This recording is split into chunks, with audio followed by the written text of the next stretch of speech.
Tama ay rated PG. Patnubay at gabay ng magulang ay kailangan sa mga batang manonood.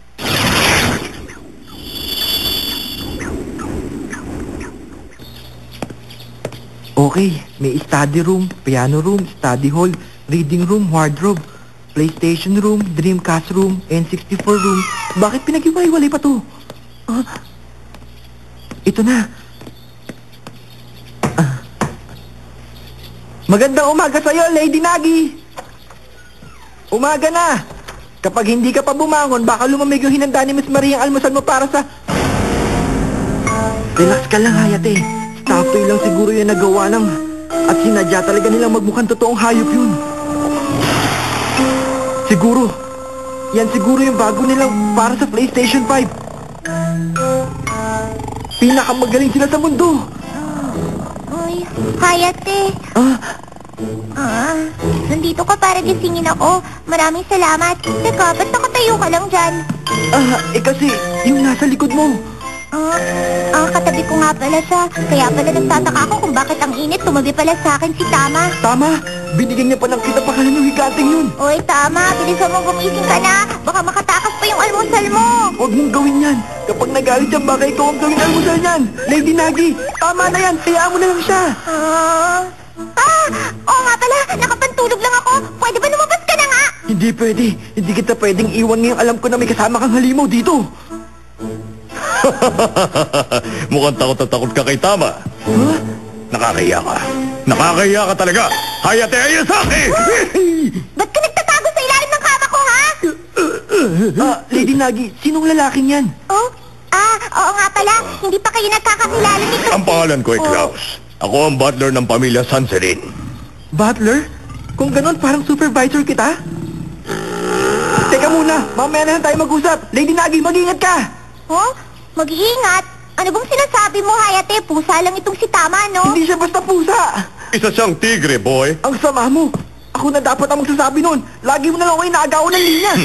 Magaling ka, bata. Kapag sinabi ni Lady Nagi na pusa yan, pusa yan.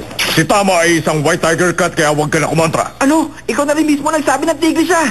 Dapat ikulong niyo ang hayop na yan! Delikadong pag-gala-gala yan! Baka makasakit pa yan! Delikado talaga yan si Tama. Kaya ako sa'yo hindi na ako magsisisigaw. Alam ko kasi ang mababangis sa hayop sadyang mahina ang mga utak. Mabait lang yan kay Lady Nagi at Maria. Kung maiinis siya sa'yo, hindi niya na pag-iisipan kung lalapain ka niya o hindi. Gagawin na lang niya yun. Kung si Lady Nagi lang at Maria ang gusto niya, ibig sabihin... Ito? Siyempre, gusto mo rin ako eh, di ba? Tama.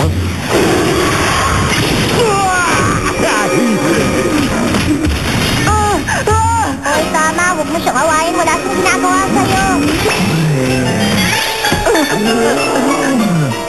Ay, nako. Ang aga-aga, ang ingay-ingay mo na. Maraming salamat sa pagligtas mo sa akin, Lady Nagi. Muntik na ako dun, Tama, ilang beses ko bang sasabihin sa'yo na ayoko ng pasaway na alaga. And sabi ko, kung maglalaro ka, doon ka sa labas! Ikaw! Hindi na ako natutuwa sa'yo! Hindi lang ikaw ang unang halimaw na nakaharap ko, kaya huwag mo akong mamalitin. Wala sa mukha ko, pero madalas akong pumasok sa kulungan ng mga leon sa safari park para nakawin ng pagkain nila. Dahil lang sa gusto ng mga magulang ko makakain sila ng karne. Ganyan nga, kaya mo yan, Hayate. Mukhang nakahanap ka na ng bagong kalaro, Tama, ha? Hindi pa tayo nakakasiguro tungkol siya. Ilang butler na ba nawala natin dahil kay Tama? Iba si Hayate, hindi siya matatalo kay Tama. Pwes kung matalo man siya, ibig sabihin nun hindi siya karapat-dapat kaya paalisin mo na siya dito sa mansyon. Sige, kung matatalo siya kay Tama, pwede mo na siyang sisatiin. Ano? Kung hindi ko matatalo ang tigring to, mawawalan ako ng trabaho. Kung nasa safari park ako, wala naman akong ginawa kundi takbuhan lang ng mga tigre. Galingan mo, ha? Bahala na.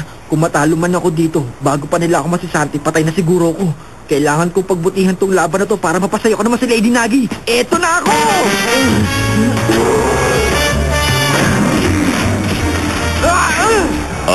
Lady Nagi. Mukhang meron lang tayo maliit na problema sa yung lugar kung saan sila naglalaban ay... Ayan, tapos na. Excited na ako makita yung mga cyclamen ko. Sana namulaklak na sila. Ayoko na, tama na! Imposible manalo ang isang tao laban sa isang tigre! Ayoko na talaga! Matatalo lang kita kung may patalim ako! Tama na! Tama na! Ano tingin mo ginagawa mo dito sa garden ko? Miss Maria, Hindi ba? Sinabi ko na sa'yo ilang beses na hindi ka pwedeng maglaro dito dahil may mga tanim akong bulaklak dito at ayoko silang masira. Oh? Ikaw bang may gawa nito? O baka naman ito itong pagsubok para kay Hayate na dapat niyang malagpasan dahil kung hindi, sisisantihin siya sa mansyon na ito. Tama ba ako? Mamaya na tayo mag-usap pagkatapos kong gumutin ang mga sugat ni Hayate. Kaya habang hinihintay niyo ako, mag-almusal muna kayo. Yes, ma'am. Okay. Pasensya ka na. Hayaan mo, pagsasabihan ko yung dalawang yun para magtanda sila. wag na, okay lang naman ako. Pero bakit ba may tigre kayo dito?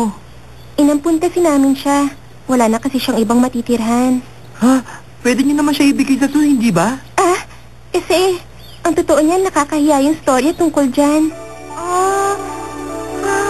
Nung nasa Africa si Nagi, doon niya nakita si Tama na nag-iisa. Kinuha niya ito at inalagaan na parang pusa. Nasanay na si Tama na kumain ng mamahaling pagkain. At bukod doon, gusto din niyang minamasahe siya. Kaya hindi namin siya magawang ibigay sa zoo kasi alam naming nahihirapan na siya mabuhay doon. Pero kahit kailan hindi niya sinaktan si Nagi. Sa katunayan, nakikipag-away lang siya kapag sinabi ang pinaglalaban niya. Nakakatuwa siya kasi parang nakakaintindi siya. Parang alam niya na hindi magiging maginhawang buhay niya kung hindi niya nakilala si Nagi. Kung hindi niyo nakilala si Lady Nagi? Kung ganun, pareho pala tayo ng sitwasyon, Tama. Anong pareho? Huwag mo ako itulad sa isang walang kwentang nilalang na tulad mo, hangal! Tingnan mo nga yung itsura mo, mukha kang kawawa. Mabuti pang magpasagasa ka na lang para wala ka ng problema. Siya nga pala, huwag mo sasabihin kahit kanino nagsasalita ako, ha? Ang galing naman! Nagsasalita pala yung mga alaga ng mga mahiyaman. Dahil pinalaki si Tama ng mga mapagmahal na amo, natutunan niyang salitain ang wika nila. Pero siyempre sa ngayon, si Hayate lang ang nakakaalam nun. Basta! Tutulak ko na kunin siya bilang butler sa pamamahay na to. Ganun ba? Sabihin mo nga sa akin, Cloud. Ay, masakit yan eh. Huwag naman. Kinuha ko siya bilang butler dahil gusto ko siyang pasalamatan sa pagligtas niya sa buhay ko. Pero hindi ba pinangako ko na sa'yo na maghahanap ako ng kabalit ni Himigami? At para sabihin ko sa'yo, kabaliwan na upahan ng katulad niya na mukhang mas mahirap pa sa daga. Oo, tama ka. Mukhang ang dukha ang itsura ni Hayate. Pero nakakakalma makita ang katulad niya. Siyang tipong nakakaganda ng kalooban. Kung gusto mong gumaan ng kalooban mo, bakit hindi ka nalang kumuha ng hamster o kaya naman therapy? Okay din yung hamster, pero masyado sila nakakakalma. Yung kawawang mukha ni Hayate yung mas gusto ko makita. Kapag inupahan mo ang isang kawawa at hampas lupang katulad niya, baka lahat tayo dito mahawa sa kamalasan niya. Huwag matibidin yung mga sinasabi nila. Susubukan ko. Hindi tayo nakakasigurong hindi na mauulit yung nangyaring pangingidap sa'yo ng isang araw. Kaya hindi tayo pwedeng kumuha ng alalay na hindi naman handang isugal ang buhay niya para sa kanyang amo. Handang isugal ang buhay niya para sa kanyang amo? Kung yun lang pala, wala kang dapat ipag-alala. At kung tibay ng katawan ng pag-uusapan, wala nang tatalo kay Hayate. Nagawa nga niya makipaglaro kay Tama, hindi ba? At hindi lang yon. Para sabihin ko sa'yo, tuwing nagtatransform si Hayate, lalong lumalakas ang power level niya. Sa katunayan, meron pa siyang dalawang transformation na hindi ko pa nakikita. Angasin niya, hindi ba? Wala naman akong transformation eh. Wala? Sigurado ka ba? Hindi ako si... Kaya kahit tignan mo ako ng ganyan, hindi ko yung magagawa. Kung nagdududa kayo sa kakayahan at potensyal ni Hayate, bakit hindi niyo na lang siya subukan para makita niyo kung ano yung sinasabi namin? Subukan? Oo. Kung talagang handa siyang protektahan si Lady Nagi, sigurado akong makakayanan niyang lumangoy kahit sa kumukulong lawa ng alkitran. Kung sa bagay, kung matibay talaga siya, dapat sisiulan sa kanya tumalon mula sa isang mataas na building. Teka, tao lang ako. Okay, tinatanggap ko ang hamon mo. Teka muna, hindi pa ako mo. Kung ganun, dito muna kayo. Ihanda ko lang ang mga pagsubok na ibibigay ko sa kanya. Sige, kahit kumamit ka pa ng barel, sana o kahit ano pa. Lady Nagi, sigurado naman ligtas yung pagsubok na ibibigay niya, no? Kahit pa paano. Kaya mo yan. Kahit na ano pa yon, alam kong magagawa mo yon. Miss Maria, malaki ba talaga ang tiwala sa akin ni Lady Nagi na magagawa ko yung mga pagsubok? Malaki ang tiwala. Mahihain talaga si Nagi sa mga hindi niya kilala at hindi siya masyadong nagpapakita ng emosyon. Lalo na nung nawala yung dating butler na si Hinagami. Hindi na siya masyadong umingiti. Kaya medyo matagal ko na siyang hindi nakikitang ganito ka-energetic. Sa palagay ko, natuwa talaga siya sa ginawa mong pagligtas sa buhay niya. Kaya ako ginagawa to dahil desperado lang ako magkatrabaho. Pero kung talagang umaasa siyang mananalo ko, Wes, gusto kong tapatan ng pagtitiwalang yun. Kung handa ka na, pumasok ka na sa kwartong to na masimulan na natin ang pagsubok sa iyong kakayahan. Yan ay... ano yun? Yan ang robot na gawa na isa sa mga kumpanya ng Sansinin Group of Companies. Ang Nursing Robot 8! Kanina pa kita hinihintay, Ginoong Hayate Asaki. Huwag niyong sabihin gusto niyong kalabanin ko ang robot na yan. Huwag ka nga magpatawa. Nursing robot yan. Sa madaling salita, yan ang ultimate butler na nilikha para pagsilbihan ang amo niya. Sa pamamagitan nitong mga ordinaryong kagamitan sa bahay, ilalaban kita kay Aid sa pagalingan sa mga gawain na isang butler. Lady Nagi, teka. Cloud! Bakit ang pangit naman ang itsura ng nursing robot na to? Pero Lady Nagi, yung robot na yan ang pinaka-high-tech na nursing robot sa buong mundo. Pinaka-high-tech? Talaga? Mas gugustuhin ko pang mamatay kaysa makita ng iba na pinagsisibihan ako na napakatakas na robot na yan. Ay, sobra ka naman. Bahala ka na. Pero sa tingin ko, hindi matatalo si Hayate sa isang robot na hindi man lang nakakatransform sa buong bayan. Di ba? Sana nga. Kung gusto mo talagang makakita na nagtatransform at nagkukumbine, ikaw na lang ang itatransform ko! Kainis, nakaiwas siya. Grabe naman po yung pagkamainitin ng ulo ng nursing robot na yan. Ginoong Klaus, patigilin mo na ang robot na yan. Baka kung ano pang gawin niya sa amin. Kapag nagsimula na akong kumilos, hindi na mapipigilan ang mainit kong makina. Tumahimik ka nga dyan. Ginoong Klaus? Para patigilin siya, kailangan buksan ang panel niya sa likod at i-type ang password na 11... Hayate! Titigil lang ang robot na yan kapag winasak mo. Uy, huwag naman! Ayoko sanang humantong sa ganito, pero... Hayate! Kahit anong mangyari, kailangan protektahan ko si Lady Nagi. Dahil ako ang butler niya at pinagkakawalaan niya ako. Ngayon, seryoso na talaga ako. Lady Nagi, dito ka muna.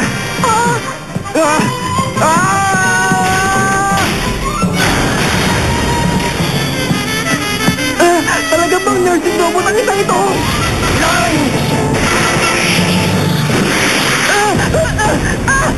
Ang sabi sa akin, angkop daw ang robot na to para sa mga babae nag-iisa sa bahay. Alam ko na! Siguro para sa mga stalker niya. Kahit na sobra pa rin yan, no? Bata, kahit tumakbo ka pa ng tumakbo, hindi ka makakatala sa akin. Hayate!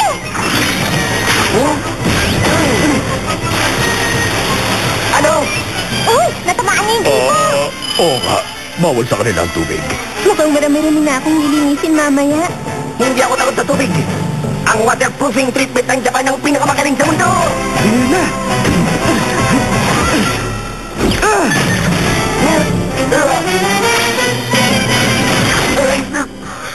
Ano ito? Ang purong pilak na kubyertos ay mas magandang konduktor kaysa sa stainless. At yung tinatayuan mo ngayon ay wool carpet na nakababad sa tumatagas sa tubig. At ito naman ay isang dump tayo na kuryente para lang sa'yo. Sandali. Kapag ginamit ko yan dito ngayon, hindi lang ako, kundi pati ikaw makukuryente.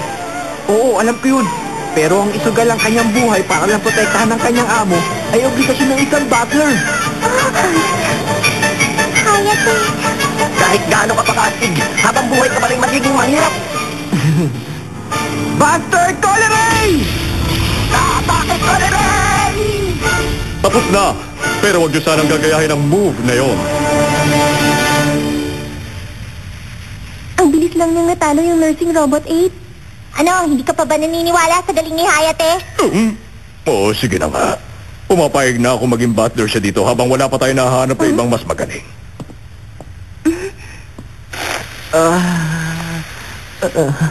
Malapit na po nating marinig ang bell na naguhudyat ng pagdating ng bagong taon dito sa Japan. Good Goodbye, last year. Hello, New Year. Binabati ko po kayong lahat ng maligayang bagong taon. Uy, gising ka na. Muntik na ako mag-alala sa'yo. Lady Nagi. Ano po pala naging resulta ng pagsubok ko? Siyempre, nakapasa ka. Ay, salamat naman. Pero halos nasira ko ata yung kwarto ngayon. Pasensya na. Ako, wala yun. Ah, Marami pa namang ibang kwarto dito sa mansyon. Pero, ikaw yung hindi napapalitan. Miss Nagi? Ngayon, alam mo na masaya ako kapag pinoprotektahan mo ako. Kaya, kailangan, dapat kang... dapat kailangan... dapat pabutihin mo lagi, Hayate! Oo, makakaasa ka sa akin, Lady Nagi. Marami pang ibang pagsubok na darating. Pero sa tingin ko, hindi magiging problema yun sa kanya. Nung araw na yun ng bagong taon, nangako ako na puprotektahan ko si Lady Nagi kahit kapalit pa ng buhay ko. Oy, nakikinig ka ba? Simulan na ulit natin ang laban. Kasalanan niyo yun dahil puro salita lang ang ginawa sa 3 episode. Pati tuloy yung mga sakura nagsimula ng mahulog. Ano ngayon? Simulan ulit natin kung saan tayo huminto. Ay, eto na naman tayo. Pues ngayon, umanda ka! Handa na akong ituloy ang mahabang labanan na to na naudot ng episode 1. Sa wakas magkakaroon na rin to ng katapusan! Hayate! Magpaalam ka na! At ganito si Hayate naging isang alamat butler pala. Sa susunod na episode, makikipaglaban siya sa school!